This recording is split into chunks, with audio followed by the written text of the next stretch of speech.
शिवानी समोर सगळे cards open करावे की नाही, की हळूहळू करू?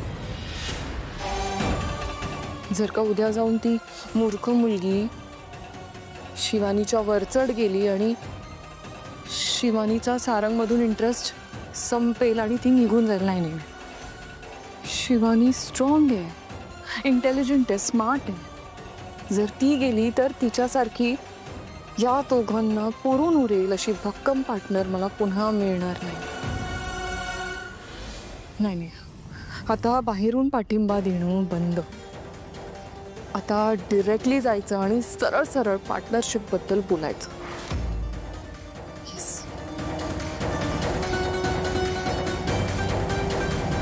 तिलोत्तमा जर ऐश्वर्याचं ऐकत असेल ना, तर ह्या घरात ऐश्वर्याच्या शब्दाला सावलीपेक्षा जास्त किंमत आहे, एवढं नक्की.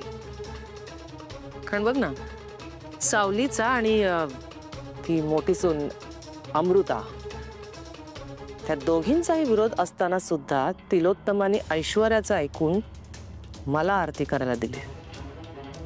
म्हणजे ऐश्वर्याचा शब्द महत्वाचा आहे, एवढं नक्की. हो, अगदी बरोबर बोललात मॅम. आज ऐश्वर्यांनी स्वतःला प्रूव्ह सुद्धा केलं. मॅम, मग काय करू? बोलवू का त्यांना? मॅम, बबलू भाई. स्पीकरवर टाक. तुमचा माणूस लय डॅमेज निघाला मॅडम. आधी साधा सरळ वाटला होता, पण त्यानं माझ्याच माणसाला पकडलं. पण तो काही बोलला तर नाही ना? काय बी काळजी करू नका. त्यांना फक्त माझं नाव सांगितलं. त्यांना तुमच्याबद्दल काय बी माहिती नाही हो. पण तो आपला कोण राजकुमार म्हणत होता, ते नील, ऐश्वर्या, सारंग अशी काहीतरी नावं घेतली त्यांनी आणि म्हणला की मी जे काय मिळवलंय ते माझ्या हक्काचं मिळवलंय, कुणाला काही दमडी नाही मिळणार. नेमकी काय भानगडे हो? ते जाऊ दे, पण आमचं नाव तर नाही ना कळलं.